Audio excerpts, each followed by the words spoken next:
We are Onyx Imaging. We are the highest rated and most reviewed printer service center in Oklahoma. Hi, my name is John with Onyx Imaging. Today we're going to take a look at this Lexmark CX410 printer. The problem we've been having is we've been getting lines and blemishes on our copies and our scans. That's going to indicate there's something dirty on the scanner glass. So we're going to show you how to clean that scanner glass. It's a very simple process. First thing you want to do is go ahead and open up the top of your scanner. When you do that, you'll notice there's actually two separate pieces of glass. You have your large flatbed scanner for doing your face-down copies, and then there's a small strip of glass here on the left side of the printer.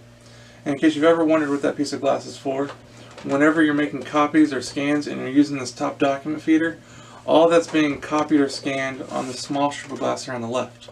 So depending on when you're seeing those blemishes occurring, if you're noticing it when you're doing your face-down copies, and it's going to be on this large plate glass here. If you're noticing those blemishes occurring when you're using the top document feeder, that means you're going to want to focus your cleaning on the small strip of glass here on the left. So that's just a good troubleshooting tip, so you can kind of focus your cleaning in a certain area instead of trying to clean everything to try to figure out what's going on. So once you have that figured out, in order to clean it, what you're going to need is a lint-free cloth, your favorite glass cleaner. If you don't have something like glass cleaner available, you can use something like rubbing alcohol, but glass cleaner is definitely preferred. And the biggest tip I can give you is to please always apply the cleaner directly to your cloth, never to the glass on the printer. If you apply the cleaner directly to the glass on the printer, there's a good chance it could seep underneath the glass, and then you can cause a lot more problems than you started with. So please always apply the cleaner directly to your cloth, never to the glass on the printer. And once you have the cleaner on your cloth, we can go ahead and wipe down the glass.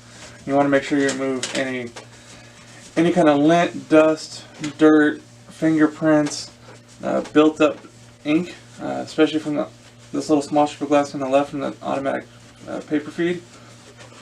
It's really common to find built up ink, whiteout, tape, things like that that have kind of just collected over time. Just keep in mind some of those spots can be a little stubborn. You got to go over them more than once to get rid of it all. So give it a good wipe down. Give it a visual inspection afterwards. Make sure you don't see anything remaining on the glass. Once you're happy the way everything looks, I would recommend doing a test copy or a test scan. Using both methods since we cleaned both pieces of glass, making sure that you're not getting any blemishes and everything's looking good. If you're still getting slight blemishes, then that would mean there's still something that's on that glass. It's a little harder to see. Just go ahead and repeat that cleaning process again. That should take care of it. Other than that, you should be good to go. If you have any questions or concerns, please feel free to reach out to Onyx. We'd love to help answer those for you. Also, if there's any way we can help supply with any of your office supply or printer supply needs, please feel free to reach out, and we'd love to help supply this for you as well.